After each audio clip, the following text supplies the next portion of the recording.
Welcome back to the workbench. Today I'm taking a look at this, the Airfix 1/72nd scale Boulton Paul Defiant Mk.1. Join me in this video as I take a look inside the box and find out what's included. Hi, I'm Matt and you're watching Model Minutes. Before I start the video, a quick shout out to my patrons. A massive thank you to you guys. Your contributions really help to keep the channel going. Find out what becoming a patron means and what it gets you. Take a look at the links under the channel. So today, the Boulton Paul Defiant Mk.1 in 1/72nd scale. I actually had a go at the previous version of this kit and I think I might still have it unfinished somewhere, having lost some of the bits. But let's take a look inside the box of this one and see what it's like. So on this side we get some information about the actual 1/72nd scale Boulton Paul Defiant, and it tells you which of the two paint schemes you could paint with the included decals. A flying hour, as is normal with an Airfix kit, so save those up and you can use them in the club. And it's a skill level 1, which implies that this is going to be quite an easy kit. Here are a list of paints, so if you're in the shop and you look at the list of paints, you can buy them at the same time. This side has safety warnings in various languages, and Airfix recommend that this kit be for people aged 8 years and older due to the presence of small parts. The rear of the box doesn't feature anything. Some Airfix kits do, they feature painting instructions, but this one doesn't as it's one of the slightly larger boxes. So let's take a look inside.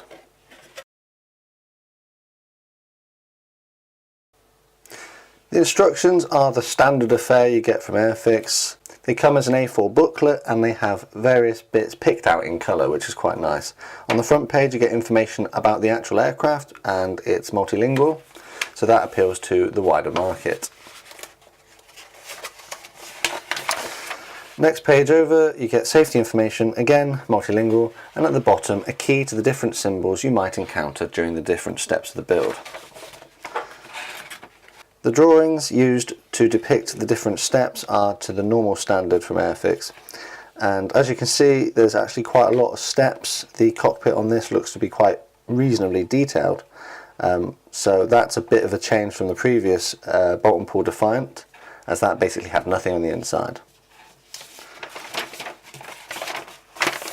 Turning over, there's different options here. There's this retractable fairing on the rear fuselage of the aircraft can be raised or lowered in real life. So here they're giving you two different options, so you can depict it up or down. If you want to include a display stand, you have to drill out these holes, but I probably won't be doing that. And then here you've got the option to depict the landing gear either raised or lowered, which is always a nice addition. Turn over the page and you can include or not include your pilot and gunner if you so wish, and there seems to be different engine exhaust options as well depending on which variant you're going to select. And then here at the bottom, the last step, step number 35, it gives you the different cockpit canopy options that you might choose to do. You can have the cockpit open, or you can have it in a closed position with raised or lowered fairing again, and the whole point of the raised and lowered fairing is so that the turret can actually turn in real life and engage aircraft. Printed in full colour are the two different painting instructions, and that's really beneficial because it helps identify which colours you should actually be using. So this one here is for 264 Squadron, based in Suffolk in July 1940, and then flip over the page and we've got one for 151 Squadron at Wittering, which is all black, so that's actually like pretty easy to do. I imagine that this paint scheme would probably appeal to more of a beginner because it's just one colour to paint and be quite easy to do. So I'm a little bit torn about which one I'm actually going to do, so please put a comment down below with your recommendation on which paint scheme you'd like to see me do. We get one more piece of paper in this kit, and it's the stencil or decal placement instructions. So Airfix have obviously deemed that some of the smaller decals are just a little bit too complicated to print the instructions on the painting scheme, so they've given you a separate sheet which tells you where everything should be going. So whilst we're talking about the decals, let's actually have a look at those. So at the top here you've got the common decals, all those little ones that extra stencil sheet tells you about.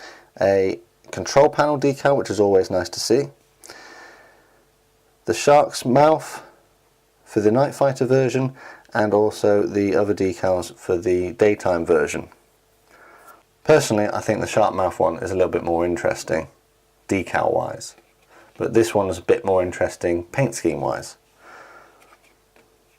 These decals are to the normal standards you can expect from Airfix.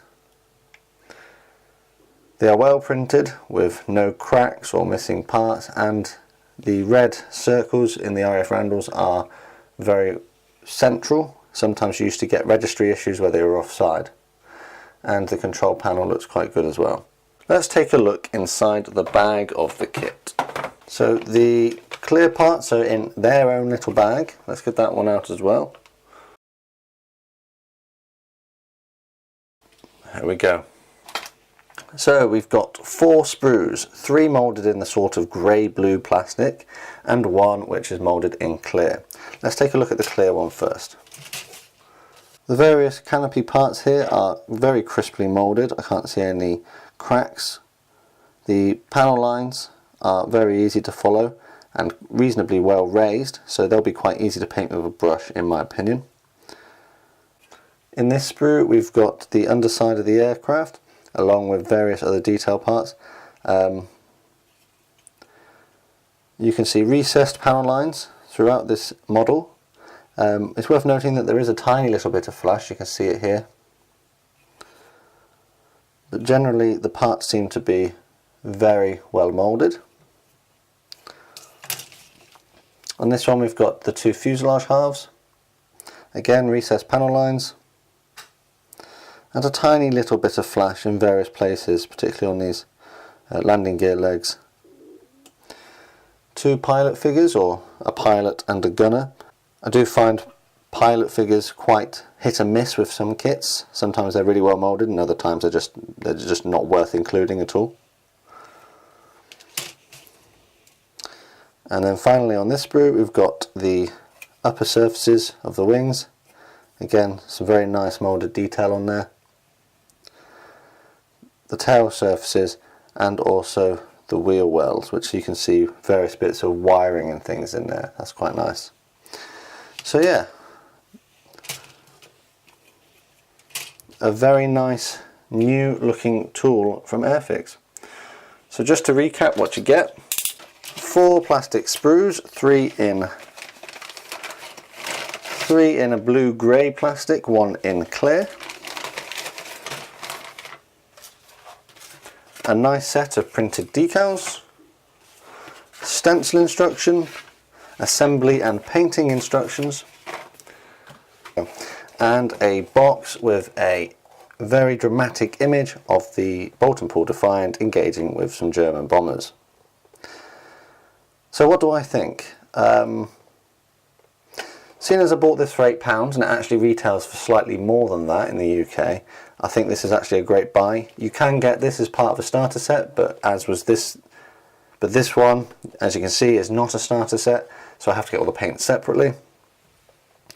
The moulding quality looks to be absolutely leagues ahead of the previous version, and if I can find that one I'll get it out and I'll make a video about it. But generally it looks to be a really good kit, and I'm actually looking forward to getting started on it. So let me know in the comments below what you think of this kit and which version I should do. And also if you've got any suggestions as to other videos you'd like to see, I'd be eager to hear that too. So all that's left to say is thanks for watching, and I'll see you all again on the workbench next time.